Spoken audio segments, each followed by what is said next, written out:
വ്യാപാര കരാറിനെതിരെ കർഷക സംഘടനകളുടെ നേതൃത്വത്തിലുള്ള രാജ്യവ്യാപക പ്രതിഷേധങ്ങൾക്ക് പിന്തുണ അറിയിച്ച് രാഹുൽ ഗാന്ധി 17 കർഷക സംഘടനാ നേതാക്കളുമായി രാഹുൽ ഗാന്ധി കൂടിക്കാഴ്ച നടത്തി. പാർലമെന്റിൽ വെച്ചാണ് കൂടിക്കാഴ്ച നടത്തിയത്. കേരളത്തിൽ നിന്ന് PT ജോൺ കൂടിക്കാഴ്ചയിൽ പങ്കെടുത്തു.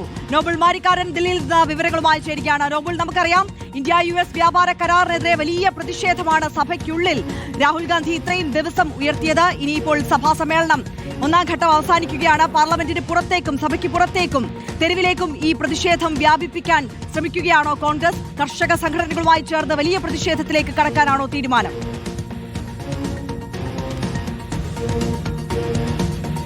രാജ്യത്തെ കർഷക സംഘടനകൾ നിലവിലത്തെ ഇന്ത്യ-അമേരിക്ക വ്യാപാര കരാർ അടക്കമുള്ള വിഷയങ്ങളിൽ വലിയ പ്രതിഷേധത്തിലാണുള്ളത്. കാരണം കർഷകരുടെ താല്പര്യങ്ങൾ പൂർണ്ണമായും തകർക്കുന്നതാണ് ഈ കരാർ എന്ന് കഴിഞ്ഞ ദിവസങ്ങളിൽ തന്നെ കർഷക സംഘടന വ്യക്തമാക്കിയതാണ്. കഴിഞ്ഞ ദിവസം നടന്ന ഭാരത് ബന്ദിലടക്കം ദേശീയ പണിമുടക്കിലടക്കം ഇക്കാര്യം അവർ ആഹ്വാനം ചെയ്യുകയും ചെയ്തതാണ്. ഇനിയിപ്പോൾ കൂടുതൽ പ്രതിഷേധങ്ങൾ ഇന്ത്യ-അമേരിക്ക വ്യാപാര കരാറിനെതിരെ നടത്താനുള്ള നീക്കമാണ് കർഷക സംഘടന ആലോചിക്കുന്നത്. അതിന്റെ ഭാഗമായിരുന്നു ഇപ്പോൾ പാർലമെന്റിൽ എത്തുകയും പ്രതിപക്ഷ നേതാവ് കൂടിയ രാഹുൽ ഗാന്ധിയുമായി അവർ കൂടിക്കാഴ്ച നടത്തുകയും ചെയ്ത് കൂടിക്കാഴ്ചയിൽ കൃത്യമായി അവരുടെ ആശങ്കകൾ അടക്കമുള്ള കാര്യങ്ങൾ വ്യക്തമാക്കിയിട്ടുണ്ട്. പ്രത്യേകിച്ച് ഇറക്കുമതി അടക്കമുള്ള കാര്യങ്ങൾ നടക്കുമ്പോൾ സ്വാഭാവികമായി ഇവിടുത്തെ കർഷകരുടെ സ്ഥിതി എന്താകുമെന്ന ചോദ്യം അടക്കം അവരുടെ ഭാഗത്ത് ഉണ്ടായി എന്നാണ് അറിയാൻ കഴിയുന്നത്. ഇനിയിപ്പോൾ വരും ദിവസങ്ങളിൽ കൂടുതൽ പ്രക്ഷോഭങ്ങൾ നടത്തും എന്നാണ് കർഷക സംഘടന. വിവിധ കർഷക സംഘടനകൾ ഇപ്പോൾ ഇന്ന് രാഹുൽ ഗാന്ധിയുമായി കൂടിക്കാഴ്ച നടത്തിയത് 17 നേതാക്കൾ ഉണ്ടായിരുന്നു. സ്വാഭാവികമായി വരും ദിവസങ്ങളിൽ വലിയ പ്രതിഷേധം അടക്കം അവർ ആഹ്വാനം ചെയ്യുകയും ആലോചിക്കുകയും ചെയ്യുന്നുണ്ട്. ആ പ്രതിഷേധങ്ങൾക്ക് പൂർണ്ണ പിന്തുണ രാഹുൽ ഗാന്ധിയും പ്രതിപക്ഷ പാർട്ടികളും നൽകും എന്ന പ്രതീക്ഷയാണ് അവർക്കുള്ളത്. രാഹുൽ ഗാന്ധി പൂർണ്ണ പിന്തുണ അറിയിക്കുകയും ചെയ്തിരിക്കുന്നു. ഇന്നിപ്പോൾ എന്താണെങ്കിലും വരും ദിവസങ്ങളിൽ രാജ്യത്ത് വലിയ പ്രതിഷേധങ്ങൾ പ്രത്യേകിച്ച് ഇന്ത്യ-അമേരിക്ക വ്യാപാര കരാറും ഒപ്പം മറ്റ് കർഷക വിരുദ്ധ കേന്ദ്രക്കാർ നയങ്ങൾക്കും എതിരെ ഉണ്ടാകും. അതിന് പൂർണ്ണ പിന്തുണ രാഹുൽ ഗാന്ധി നൽകിയിരിക്കുന്നു. അതിന്റെ ഭാഗമാണ് ഇന്നിപ്പോൾ